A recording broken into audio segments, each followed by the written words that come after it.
and I'd now just like to open the floor up for any particular questions, any particular comments you might like to make, and we have our two speakers here, our two presenters here to respond to your particular questions. I'd just say that if you wish to ask a question, we've got two microphones there, and if you could just find your way up to the microphone, and you can, sir, and just tell us who you are, and if you could just briefly put your question to our panel. Thank you. Thank you, Mr. Chairman. Thank you, Mr. Chairman. My question is for Joshua. I believe quite a large number of citizens from the United States of America are moving to Canada to avail themselves of your very generous health system. Is it still going on, and how do you cope with it? Thank you. I guess that would be for me. Yeah, probably this one's for me, I'm guessing. Yeah, I mean, I think we continue to have Americans come up. George Bush, actually, his policies facilitated actually a large return to Canada. That's actually been pretty well documented. And then the economic crisis has furthered the George Bush impact. When I was a bit younger, we talked a lot about the brain drain to the States, but that has largely reversed now. And I think in part our healthcare system may be a part of the contributor. I don't think it's alone, but it is something that, I think it's a huge benefit. Certainly from a corporate entity, it is a huge savings. One of the biggest things automakers was driving the automakers into bankruptcy was their health benefits. It was one of the key drivers, and pensions and ongoing health benefits. And in Canada, that wasn't on their books. And so from a corporate lens, a lot of companies like to come across the border and take advantage of it. Thank you, Joshua. Helen, did you want to add anything?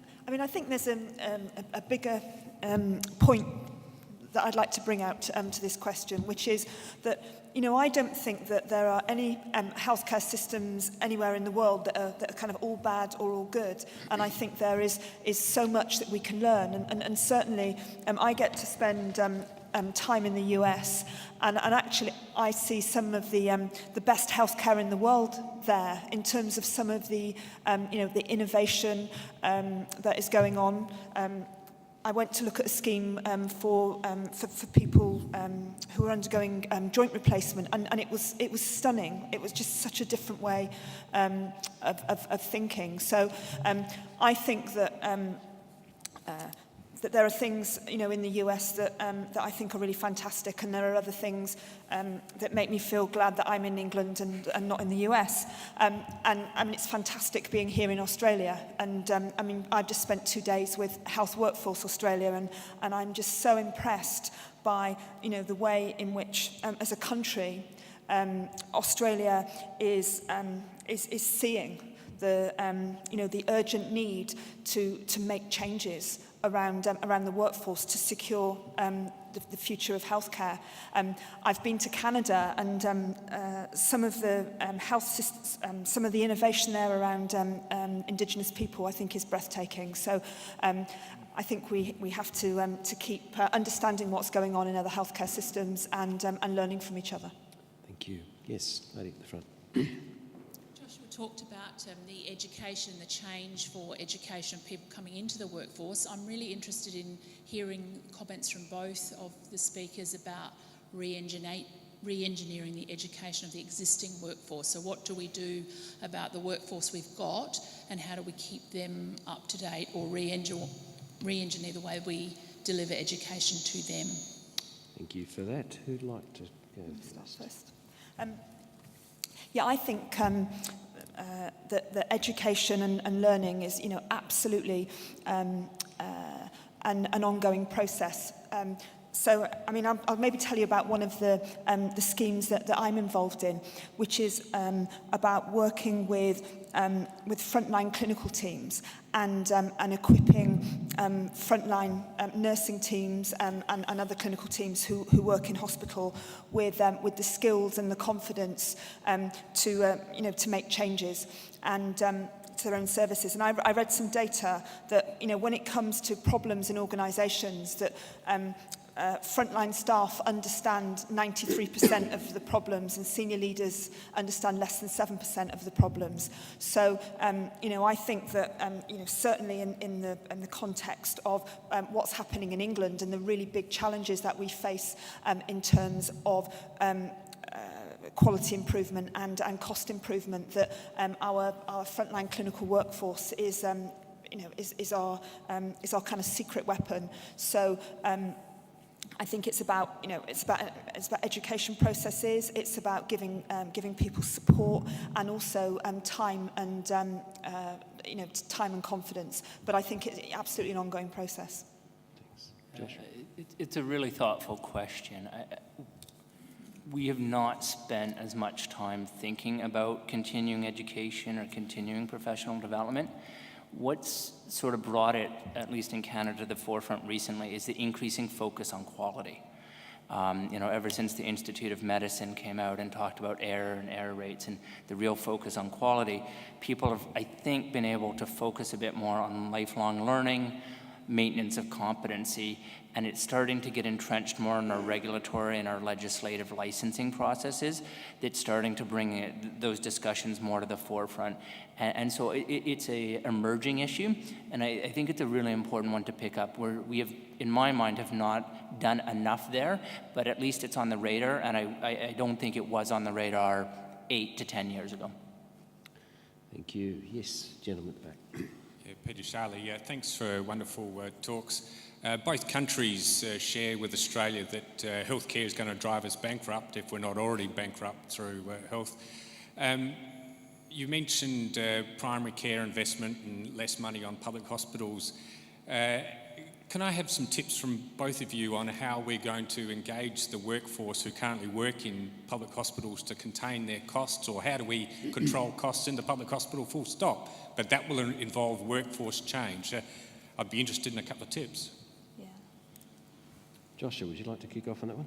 Oh yeah, thank you for the easy question. Yeah, it's a thoughtful point. In Canada anyway, 75 to 80% of costs in hospitals are workforce related. So probably 80% of all hospital costs are from the workforce. So if you're looking, and hospital costs are one of the top 3 costs in the healthcare system, along with drugs and physician salaries. So when I say 75 to 80, that doesn't even really include physicians. So, you know, I think it is a huge cost driver. I think what we're trying to do is find the best location for care. And I think as we get more into chronic disease models, which is what's the burden, that is what's the major driver of healthcare now, is chronic disease. In many cases, those are best looked after in the community, and it is therefore trying to prepare people for that setting.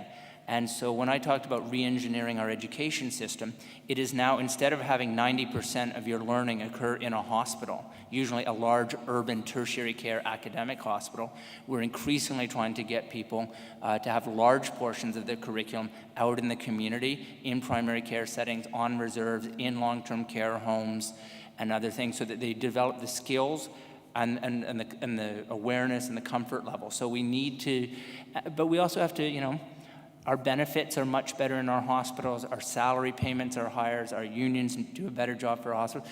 There's a lot of things that we will need to change in order to make that transition work. Thank you.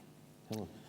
What I'd say is, in terms of keeping costs down in public hospitals, I think we have to look at it on a couple of levels. So one level is looking at what hospitals do and trying to reduce waste and reduce variation, and you know, provide care that is right first time every time. And I think people should only spend time in hospital when they really need to be in hospital. So you know, we need to have great systems that support people really well for the time that they are in hospital and need to be, and then get them out. I think we need to be looking at systems you know, right across the board, so that, for instance, one of the schemes that I've worked on is called Releasing Time to Care, and what that's about is freeing up frontline clinical staff from all sorts of activities that create hassle for them and keep them away from patients. So, for instance, lots of paperwork, being interrupted, having to rush around and look for equipment. I met one nursing assistant who spent 40% of her time on her feet, going around trying to find equipment. So, everything needs to be run really efficiently. It needs to be in the right place. So we need to focus on that level. And then the other level is around making sure that people that really don't need to be in hospital don't go to hospital. And again, one of the schemes that I've been involved in that I'm really proud of was a partnership with the Red Cross in England. And it was in a particular location. And what was happening there is that there were a group of people who had chronic conditions, who were at high risk of being hospitalised. And we knew who they were, and the GPs knew who they were. And sometimes these people would have a health crisis in the middle of the night. So the paramedic or the ambulance person would go to the home of that person. And what they'd find is that somebody who was clearly ill, but actually wasn't in a life-threatening situation. But the paramedic felt they couldn't leave the person there because they were vulnerable. So they'd scoop that person up, take them to hospital, and typically 4 or 5 days later they might come home. And a lot of these people never ever came home because they kind of went from there to residential settings. So we set up a partnership between the ambulance service and the British Red Cross. And what happened was that if the paramedic went in the night to one of these people, and they weren't in a life-threatening situation, but they needed support, then the paramedic could call in a trained Red Cross volunteer, and they'd go in the night, they'd sit with the person all night, they'd take them to their family physician the next day, and for 5 days or 7 days would pop in and see them every day. And for this particular group of people, it reduced hospital admission by between 70 and 80%.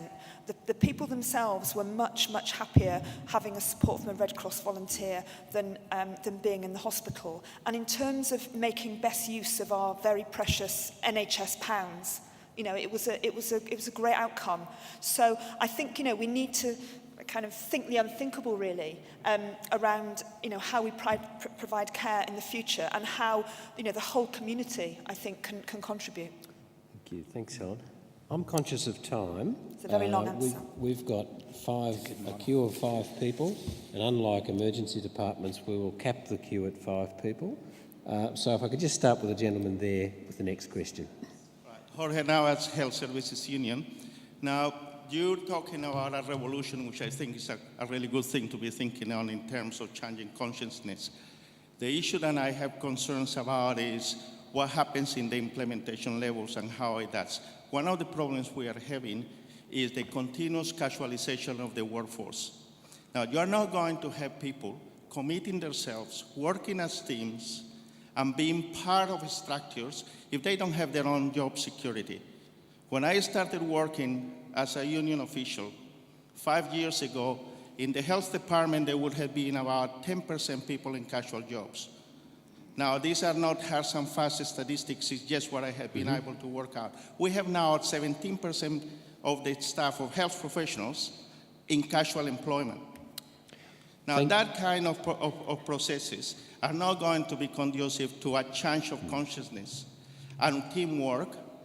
The same thing happens with changes when it comes in the workplace, cuts on the ancillary staff and the support services. So instead of supporting health workers, as you are doing in Canada and you are doing in the US by providing actually support services around them so that then they can concentrate on clinical work, we are having the reversing here. How did you address that in your countries? Well, look, I think thank you very much for that comment, and I think we'll take that as a comment. We'll just ask the lady at the front there who's been waiting very patiently. Thank you for your question. Thank you. Is this working? Yes, it is. Good. I wanted to talk about consultation. Joshua mentioned it to do with union in his country, and that's my area of interest. I heard an Aboriginal elder woman who lives in Utopia, which is where the Human Rights Commissioner came and said he just could not believe it. He had never seen anything like it before. It was terrible. Now, what this elder said last night was that the policies are imposed upon them, top down. What they want is consultation.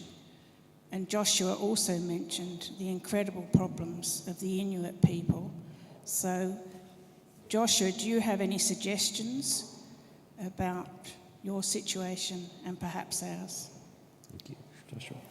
No, it's interesting because on Friday, the British Columbia government and the federal government actually created a landmark deal and turned over healthcare entirely, essentially, to the Aboriginal people of that province. And a few years ago, we created a whole new state called Iqaluit up north, and basically turned over all governance of the entire system, not just healthcare, to the Aboriginal people. And so we are really seeing a change from what many would describe, rightly or wrongly, as a more colonialistic or top-down approach into a real divestment and handing over to the Aboriginal populations and the First Nation of the healthcare decision. I think what we're also trying to do is develop an education system and a broader healthcare system where that's not happening in other parts of the country, that is more culturally competent. And we are spending a lot of time, I don't think they were in the slides, but our Northern Ontario School of Medicine, where 50% of our Aboriginals are living in the northern community, they have brought in more Aboriginal students than the rest of our Ontario medical schools combined. And they spend a huge portion in 24 Aboriginal communities for large portions. So we are really trying to and they really integrate in. They don't just fly in for a week and fly out. So there's a lot of work being done in Canada, and we're also trying to do a lot to bring more First Nation into our health education system, and lots of specific examples I could share with you. Thank you, Joshua. I'll have to make this the final question. I'm sorry, we have run out of time. Yes. But we'll hang out. Yeah, We'll be here. Yeah, we'll be here. With our bowl of mints. We're here. How much do suggested changes in the healthcare system and workforce education incorporate enhancing preventative healthcare measures early in people's lives before they are even sick? How much is that being incorporated into the plans of healthcare systems? Yeah, the national strategy in the NHS in England for closing the gap, if you like, the financial gap, is called QUIP, which stands for Quality, Innovation, Productivity and Prevention. And there's an absolute understanding that we need to fundamentally change the relationship between quality and resources, and that prevention plays an absolutely massive role in that.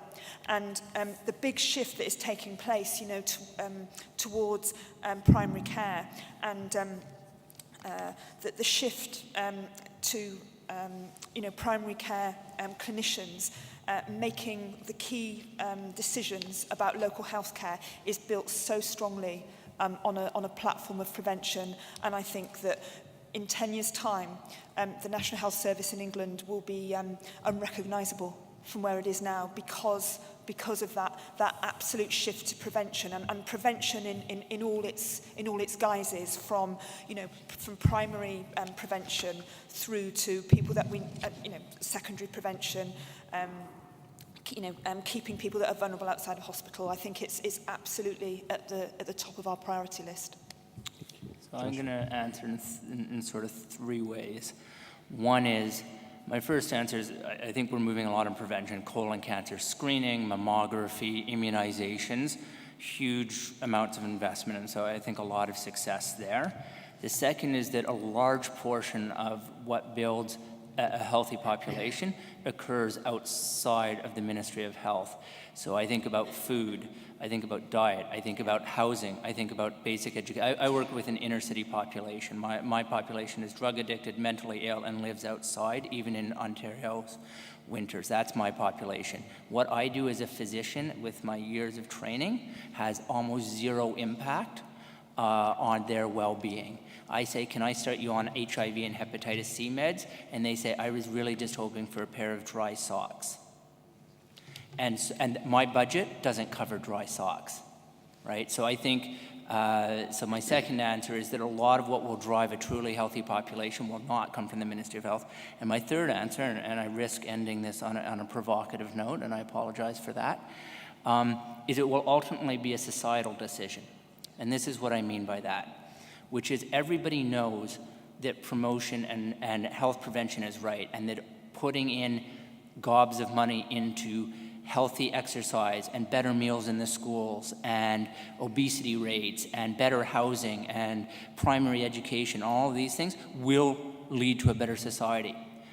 But when it's your mother that's in the hospital in the ICU bed that will run about $100,000 in 2 days, or when it's your dad or your son who needs a transplant that will cost hundreds of thousands of dollars, both for the immediate surgery and the ongoing suppressant drugs, suddenly that calculus feels very different. And we're all in democracies. And therefore the people who make, and that's a privilege and an honor, but we're also all in publicly funded healthcare systems. So in a democracy and a publicly funded healthcare system means the elected people who make the ultimate decisions listen to the people. And until people are willing to make some very difficult choices about how we allocate an increasingly narrow pie, it's going to be, people have to be willing to allow the reallocation of defined resources into places like health promotion. And that is a really hard thing to do as a society. And so at the risk of ending on a provocative note, I do think our move to promotion will be a societal decision and tipping point. Thank you, Joshua. Would you please put your hands together for our two presenters tonight, Dr. Helen Bevan and Dr. Joshua Tepper.